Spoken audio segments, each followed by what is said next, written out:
Now former New York Attorney General Eric Schneiderman left office with his tail between his legs this week after several women came forward and accused him of assault.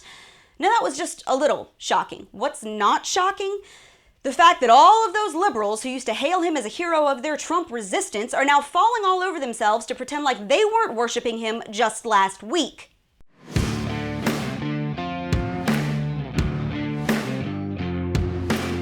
Hey guys, welcome back to Reality Check on MRCTV. I'm Brittany Hughes.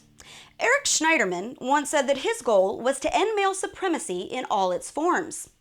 Apparently his version of male supremacy didn't include calling women his slaves and beating them up on the regular, because that is exactly what he has now been accused of doing. And a horrific string of claims that the left would have used to destroy entire fields of Republican figures is now getting swept under the rug because Schneiderman is a liberal. It's been 2 years and we are still talking about Trump's Access Hollywood tape. But when a liberal leader of the anti-Trump resistance and Me Too movement gets outed for being a sleazy, abusive perv, that just gets poo-pooed as a bummer. Hey, we didn't know anything, nothing to see here, move right along. And when it comes to women, it was a bad week for liberals all around, but a great week for truth. Because while the left's progressive champion was busy getting his fist caught in the wife-beating cookie jar, Donald Trump was nominating the first woman ever as director of the CIA. That's right, the chauvinistic, sexist hater of women-in-chief nominated the first woman ever to head up the United States Central Intelligence Agency. And the left cannot stand it. And they can't stand her. So wait, hold on. Whatever happened to this notion that we have to support any woman who ever runs or is nominated for any political position ever, simply because she's a woman?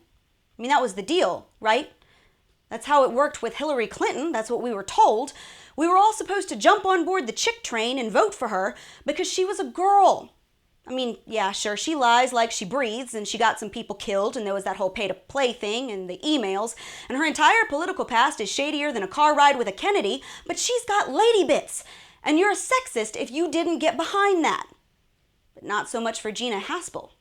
See, if Haspel were a liberal, the only talking point that you would hear from the left and from the media would be that she is the first woman to be nominated as head of the CIA ever. Congress would be expected to trip over themselves in their rush to confirm her simply on that basis alone. And if they didn't, they would be labeled a bunch of misogynistic bigots who hate women. But because she's a conservative woman, oh, now we have to look at her record. Now we have to criticize her for correctly following CIA policy 20 years ago. Now she's a danger and a menace. And the left displays this double standard toward women all the time. Take Planned Parenthood, for example. They did it just this week. They told Kellyanne Conway to delete her Twitter account after she mocked Eric Schneiderman for his rampant hypocrisy. A woman mocked an alleged abuser for getting called on his crap, and Planned Parenthood went after her for it because she's a conservative. It's the same reason that they will claim that electing women is the greatest good you can ever do for society, unless it's a conservative woman on the ballot. And then they'll dump millions into derailing her campaign. The left cares nothing about supporting women because they're women. Their track record just this week alone proves that. They care about electing women unless it's a conservative woman. They will blast alleged abusers of women and anyone who has ever supported them unless it's their abuser, and they were the ones who supported him. This double standard is perfectly transparent and ridiculously stupid. And if the left thinks that you will buy into their woman-first load of crap after a week like this, they must think you're awfully stupid, too.